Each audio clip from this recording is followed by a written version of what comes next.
Tagwirei has long been poster child of state capture in Zimbabwe.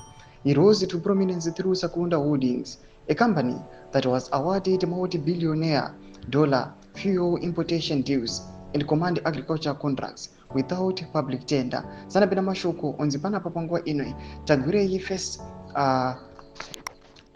the face of elite corruption. Notable subscribe or like out on the bell. Kuti imla pankwa ina vachitsanangura Tagwirei semukuru wekurasha nyika yeZimbabwe anoenderambira vachiti under the mnangagwa administration Tagwirei has enjoyed unchecked access to state contracts, allegedly inflating prices and receiving preferential treatment from the Reserve Bank of Zimbabwe.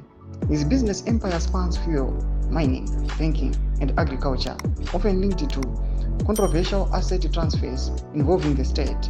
A 2021 United States Treasury report sanctioned Tagwirei for corruption, accusing him of using his close ties to the government to gain exclusive access to hard currency and corruptly acquire state assets. Despite mounting evidence of his influence, peddling Tagwirei remains untouchable in Zimbabwe, protected by his financial contributions to ZANU-PF campaigns, and now it appears by direct military backing. Thomas Kwarubuda Pangwa inokuzi Tagwirei arikufesa allegations akanyanyisa anonga kunzi ari businesses ake akanyanya kubva kumining, kubva kufuel, kumabanks and the likes.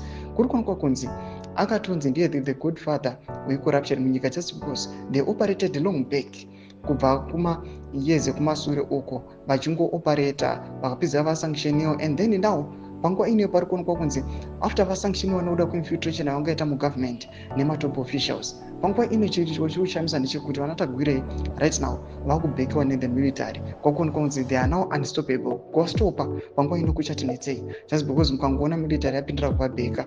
Aiwa, to stop them it will be very very difficult. Tudze mafungiro enyu muri kudi pamusoro pema-allegations aiwa ari kuuya achimaunda panana Tagwirei. Pinda comment section medu mudze mafungiro enyu.